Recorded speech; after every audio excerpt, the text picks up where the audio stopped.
Yeah, I know. I'm setting it.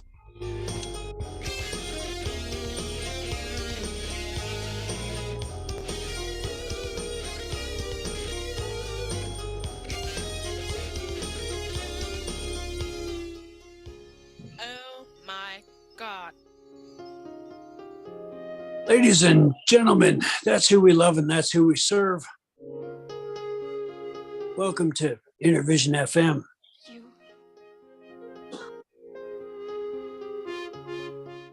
How dare you?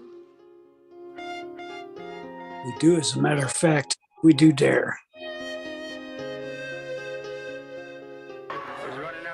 Hi everybody, this is the Godfather, Soul James Brown. I tell you, this business is on. My man is on. Check him out. This is the Godfather, Soul James Brown saying stay with it and hit it. Okay, thank you very much. Okay. The late great James Brown is our announcer. He's like many voters. He comes back from the dead just to chime in on our show. Oh man. Well, Alan. Well, where'd you go, Alan? I'm here. You muted yourself. I'm going to see if I can find a different location. I got a few things going on, and I don't know that I want to broadcast my buddy's convo to his friend over YouTube. There. Okay. They're just So, they're just talking about stuff. I thought we got closed down again, Yeah. it's just mysteriously. Well, anyway, want to welcome everybody. We're on YouTube today. They said, "My bad, we made a mistake," and so we're back up on that streaming service again. And when you can do nothing else, stand your ground. Okay. I think that's also, probably the most important thing to remember is just that, Johnny. Yes. Want to remind everybody that hey, you stream the shows, and sort of our reach got slowed down on the Jennifer Lawrence show, which I thought that was the very important show where Alan talked about the Constitution, and so go back to our show last Wednesday and check out the Jennifer Lawrence show and bring up the numbers on that, because that was a really important show, and we're going to do that again. And yesterday you correct me. It was 1787 when the Constitution was finalized. Yes, that was when the Constitution was ratified by two-thirds of the I want to say two-thirds of the states, but that's not right, because at the time, the territories were still kind of looked at as, I'm going to need to like the 13 colonies. Yeah, well, I'm going to have to get some help on that with constitutional scholars. But yes, that's absolutely right. I'm not sure when the colonies became territories and when territories became the states. Certainly I'm willing to admit when I don't know a piece of the topic. And I heard that this morning, because they're celebrating that in Colorado. And this guy said, like in the 1950s, it was made a law that churches, cities, and states should celebrate this declaration of the Constitution. But really, people have not done it. And if you want to hear about that, it's on the Kim Munson show. As they're having it, and I forgot what the park is here in Colorado. It's like 2 hours away from Denver, and they do a week long. So whoever had went on a week long vacation.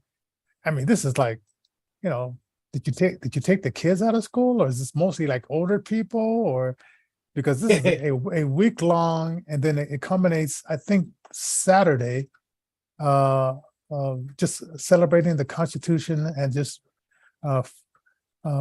finding out, just sharing that information. And I'm thinking like, yeah, it's nice that they went out there, had a retreat, but this is something that they should really see if they can go on a traveling tour to schools and give a condensed version of it in many schools. Well, Johnny, that's good that you bring that up. They do have what's called Constitution Week, wherein you can go to high schools and hand out pocket constitutions with permission of the officials at the schools. If I remember correctly, it coincides with exactly this week. You can try this on your smartphone if you've got an extra one. Ask it when Constitution Week is. Oh, it's definitely, and like I said, it culminates on the 17th of this, like this week.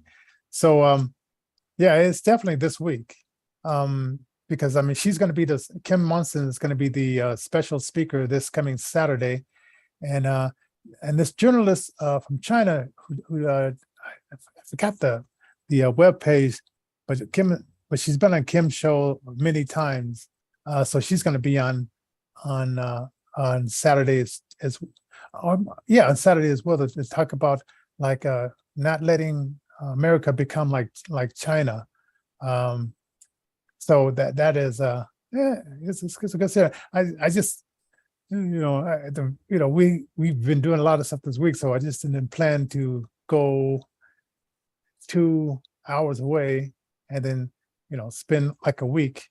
And I don't think my wife would find it very interesting either. I mean, it just sounds like a bunch of older guys doing this, But I could be wrong.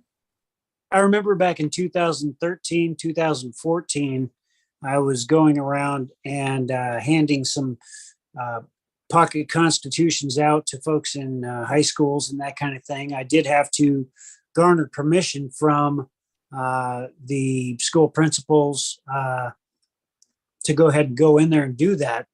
And I remember one time going in there and having a real nice time, doing a real nice presentation.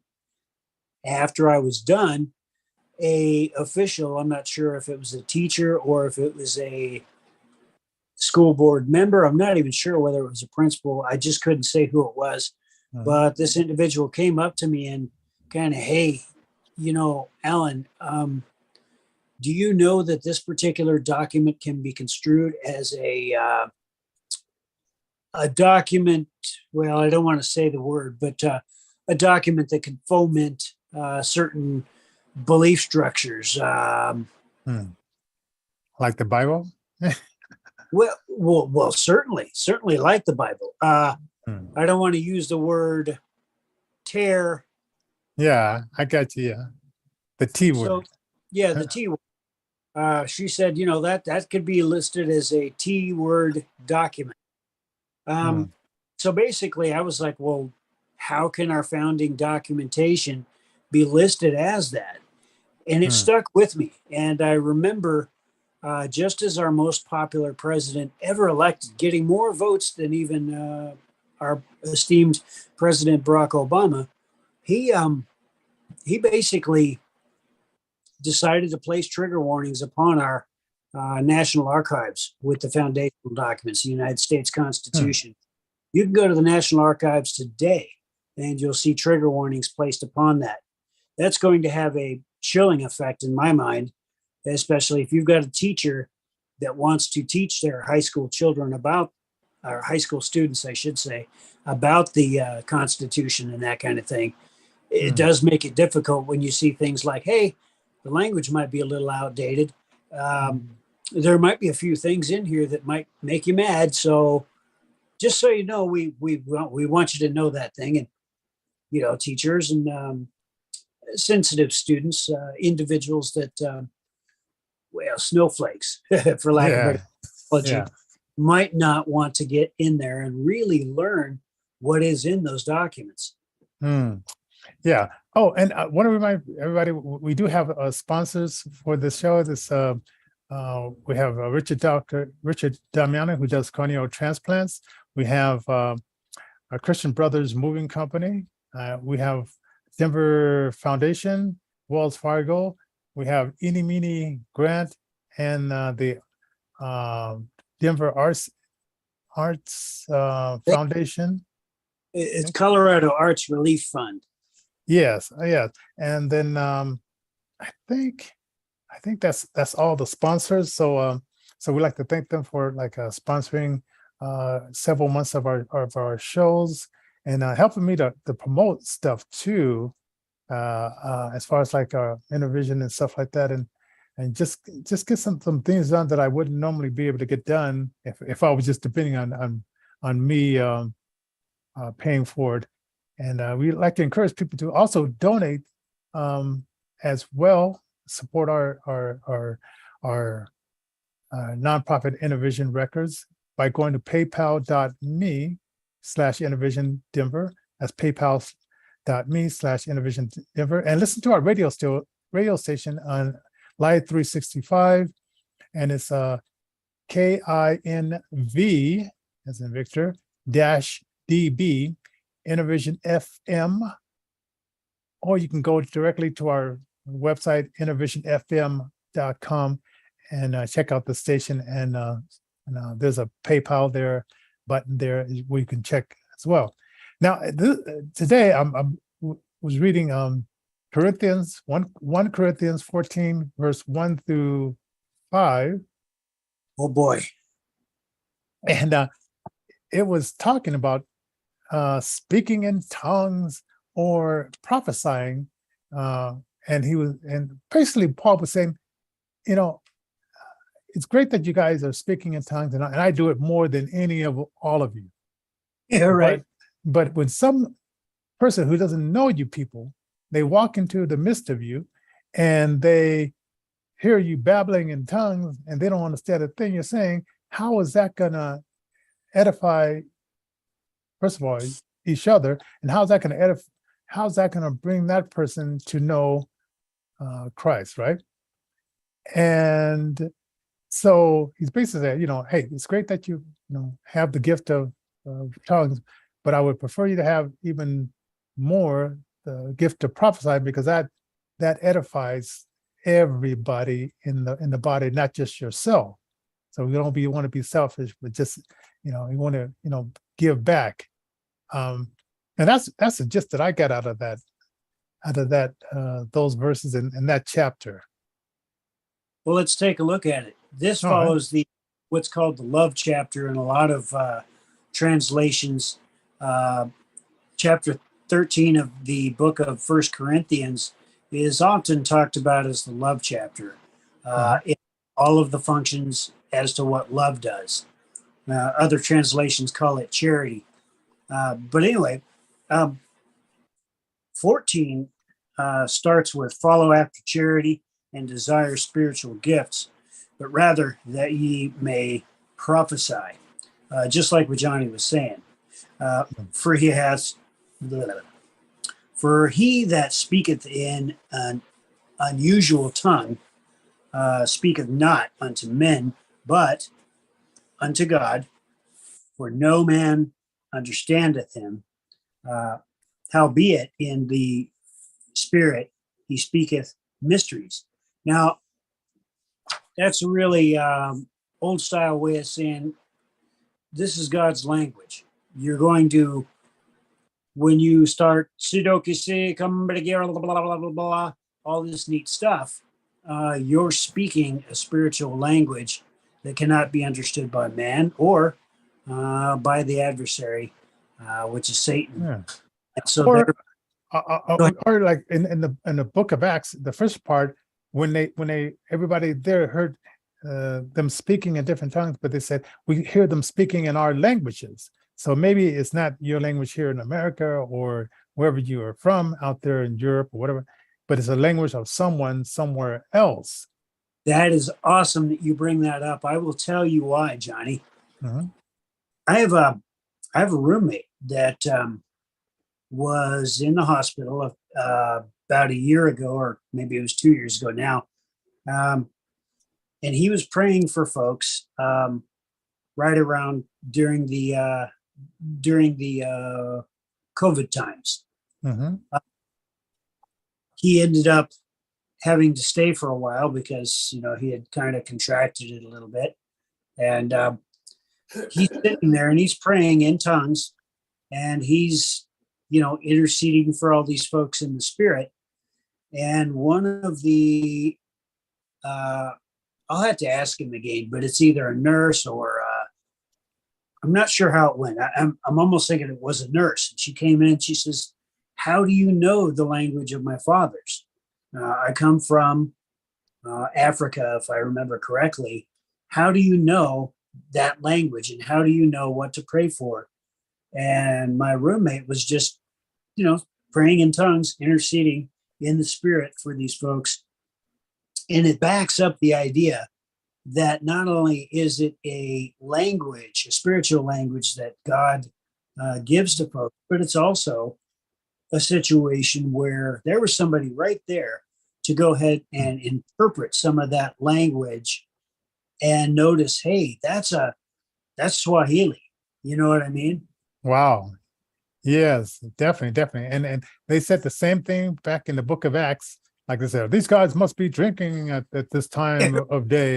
And Peter had to say, hey, it's 9:00 in the morning. We're not drinking.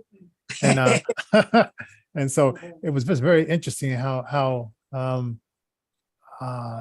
that people were hearing them speak in their language and said, these guys are not from our country. How can they speak to us in all these different languages? And some of them were like very, not, just fishermen of fish, and that, and then, they became fishermen of men.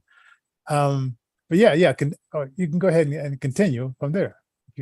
It's fascinating because I'm not really sure what to think about that whole scene. I do believe that is a bona fide spiritual gift. And just like with any spiritual gift, it can be bent and twisted into a big pretzel sometimes. Yeah. But, I also know that there are those that are earnestly seeking after these spiritual gifts, gifts of prophecy, gifts of healing, gifts of speaking in tongues that are unknown to other folks. But if you do that and there's no interpreter, you're just speaking to edify yourself. Look how great I am. As opposed to prophesying, that edifies the whole church. And so Paul makes that distinction, whereas, it's great to go ahead and speak in other languages. That's awesome. I mean, sometimes, you'll be able to reach people that wouldn't understand the language that you're speaking in the first place. But prophecies affect the whole church. So I don't know. That's it's just interesting. It's wow. Yeah, I had to tell this story. When I think I was like around 12, and I had stopped going to my dad's church. It was a Methodist church. I said, I want to find something that fits me more, and so I started going. I put on my suit jacket and I just went walking around, and then I went into this. It was a place about 5 blocks from us, and it used to have like 7-Eleven there and stuff like that. This is in Park Hill, and I heard some worship music. So, and I walked in, and people welcomed me, and and it was like maybe 20 people, I think. And so I sat down, and then they started rolling around in the ground. I'm thinking, I look around, I said, "Oh, what happened? Is this person feeling okay?" And no warning, they'll say, hey, brother, have you ever been to one of these kind of churches?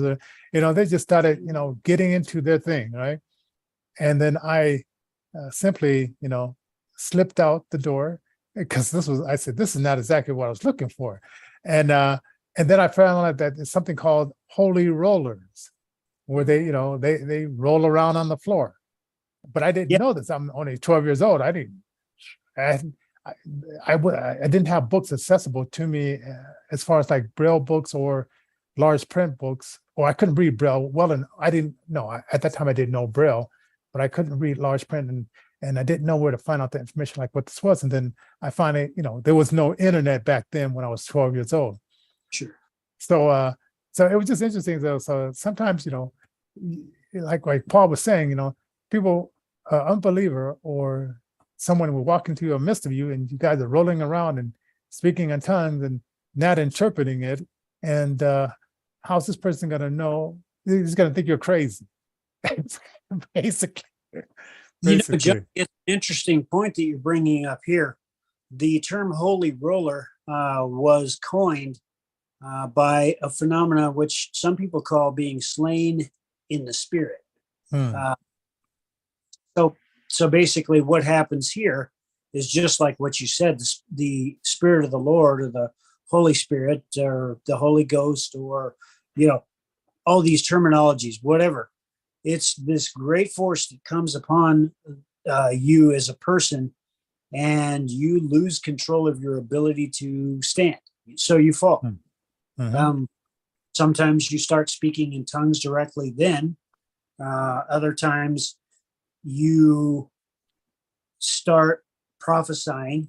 Other times you get up from that experience and you have a knowledge that you didn't have before. You have a revelation that was given to you that you didn't have any knowledge of. So it's interesting. Some people call them gum chewers and, dog markers and things like that. And the unfortunate thing with this is you got to be careful, because people will whip themselves into an emotional frenzy, which looks like this. They used to call this ecstasy, where people would just whip themselves up into an emotional frenzy, either by physical means, by dancing, by music, by sometimes use of substances to get to where they communicate, I suppose, with other realms. Yeah. So we encourage people to read it for yourself. 1 Corinthians chapter 14. Read it for yourself, and then you can ask the Spirit to open your eyes and those things. That's the main thing, Johnny, is ask God. Pray. Be in prayer about it. Ask Him to reveal the knowledge that He would want you to have. Because and it works. It works. You'll be amazed. Hey, let's get. Should we see? We're probably 18 minutes into the show. Let's get to the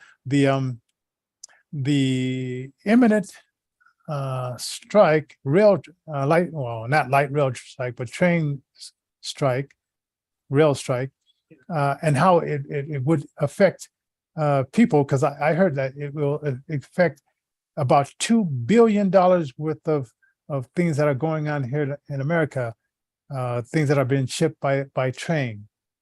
And when I saw this, I said, okay, yeah, they ship coal. They probably ship some food products this way. And some people take trains from place to place to visit family and stuff like that. Because trains are not just taken across the nation for pleasure. They're taken also, they're also used to transport goods, and that includes everything from food to medicines to to materials that we all need. Now, these folks that are looking to strike are, let's see, they haven't had a pay raise in, I guess, probably about 3.5 years in some cases. And so some would say they're well within their right to be able to strike. There are unfair working conditions. The union has been in negotiation for quite some time, and they've been pretty much overlooked. Whatever you think about unions, whether you think they're good or whether they're bad, they were originally designed to keep everything on the up and up, so that there isn't fair treatment, so that there is unfair treatment of workers. So unions initially were a good thing. Teamsters and all kinds of crazy things like that were used to try to bring the concerns of the average working individual to the powers that be that make the regulations that allow for how long you can work, how often you are able to get days off, this kind of thing. And also, isn't Amtrak subsidized by the federal government in some way? You know, I'm not absolutely sure whether they fall under the Department of Transportation or exactly how they work. I know that in some way they have to report to the Department of Transportation. This is definitely not an area of expertise.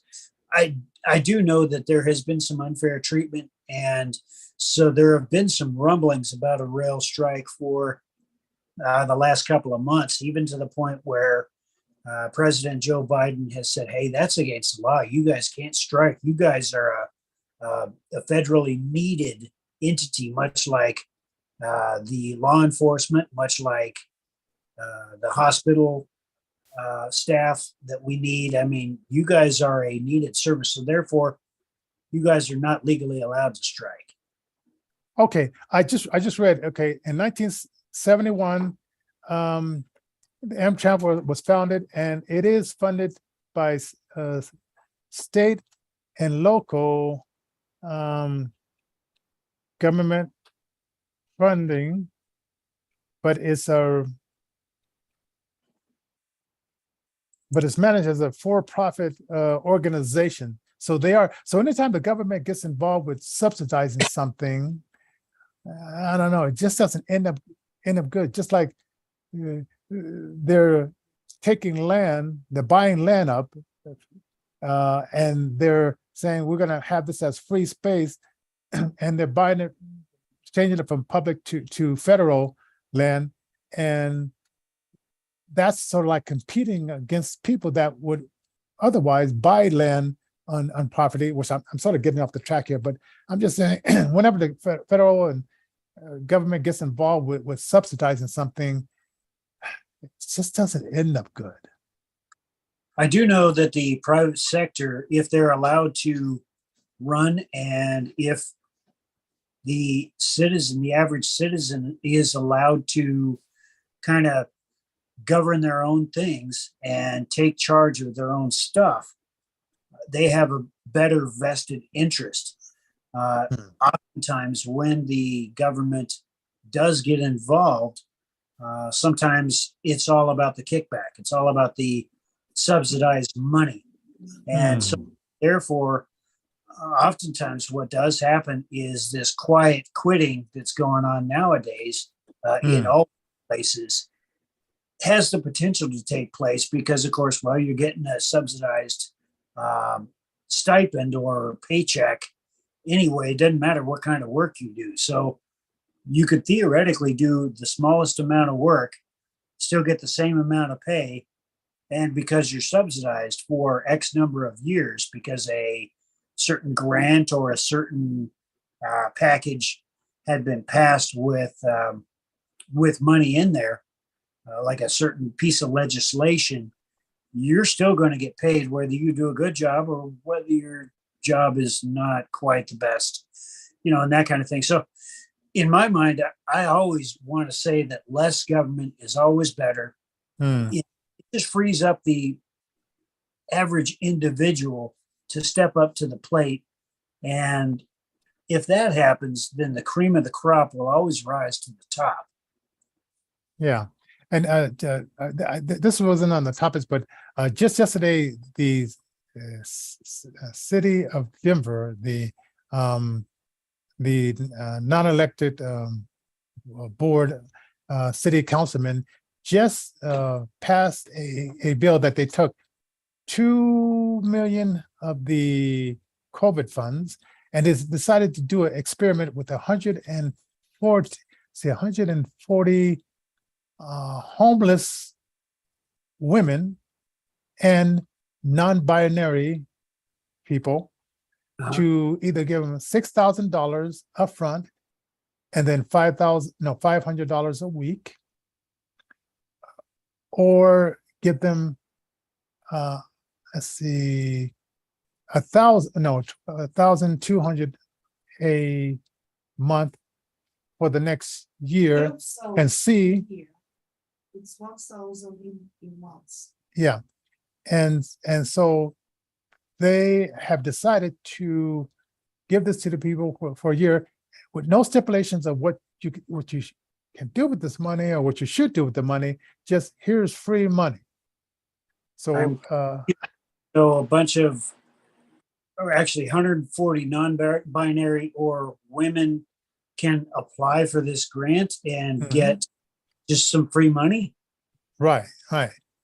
And, so I guess this experiment was done in another city, and I guess some women said, hey, this was a game changer because, it gave me some breathing room when I'm out there hustling to try to get some work to feed my kids or whatever.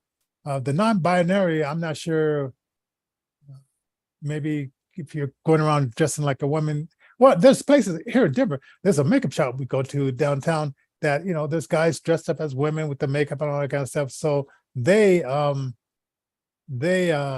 working at that shop, and maybe they're drag queens at night and stuff like that. And so I'm not sure why they felt that they needed to do this here in Denver, and use this money in this way, but that's where our federal taxpayer money is going towards. Some people are like, because I was at the Tea Party last night with Randy Corcoran and stuff like that, and so I heard it on the radio, and then they started talking about it. And since he's a talk show guy, it was just interesting when I hear something like twice or three times, and I say, hey, that's a topic right there. So that's how our money's been spent, and maybe it's coming to a city near you, because Denver seems to be a testing point for many things. Absolutely. These programs have also been rolled out in places like California. So places like California start a trend usually, and then it sometimes will spread to other blue cities, like it's doing here in Denver, Colorado. And so the trend goes, and I guess if there's benefit to it, then I suppose it would then spread throughout other cities and other states, typically that are blue cities, blue states. The Republicans are always known as being a little bit more fiscally responsible and conservative with that kind of money. So, it is interesting to note that the disadvantaged population, or I don't even know what you want to call that. I can't say that women are disadvantaged or non-binary individuals are disadvantaged. I don't know, because I'm not a member of either one of those groups. But I do know that the blind and visually impaired community are always at a disadvantage when it comes to certain things. We might believe a certain philosophy, like with the average skills, the average training, the average alternative techniques, certain adaptive technology. We can do the same job as your average sighted individual, somebody who can see. And I'll always believe that. That's just, the bottom line. But there are some certain things that we, the blind, are unable currently to do. We can't be a brain surgeon. We're not to, at this point, really fly a plane very well. I don't know that there are any blind astronauts just yet. Things. Yes. So It is fascinating. It would be kind of interesting to see how these grants help these minority groups, we'll call them. Well, I don't know, women. We can't call a woman a minority group. But Fringe groups are, I don't know. I don't even know what to, I don't want to step on anybody's toes by being politically. Well, it's single female parents, I guess, are women that have children. and then the non-binary. So that was the two groups that they were focusing on. And I think I saw either a YouTube or something about it being done, and the woman said, you know, it really helped her as far as like, but I think like if you're, and I think maybe she couldn't apply for welfare because she was working, but she wasn't making enough to make ends. So that extra $1,000, I think in that case, she said it helped her to just to connect the pieces. So It's anyway, hard to play the blind card on this, Johnny. I mean, if Hmm. all other demographics of society are being looked at and we're being overlooked in some way, Hmm. boy, I don't even know what to say. Like, for instance, right now, I myself am looking for a job, and you know, I've got the skills and I've got the techniques to find a job. It's no problem. But the bottom line is, whereas these jobs are available, or at least were available before inflation started crippling our economy, Hmm. they don't seem to be readily available for the blind community. So Hmm. we'll use services like Division of Vocational Rehabilitation to kind of help us to do certain things. And at this point, what they're doing is they're suggesting strongly, even to the point of almost requiring folks to bring in a third-party consultant in the form of job coaches or technology specialists or things like this to kind of help do the work that would help us to get these positions. Oh, Now, the last Let time me- I had one of those, I think it was like 6 years ago, and she was supposed to help me find a job, whatever, and help coach me. And I found the job before she found me a job. And my wife says, "Well, what is she good for?" I guess just to make some extra money. It's a government entity, so she's getting paid, but I ended up getting the job with or without her help.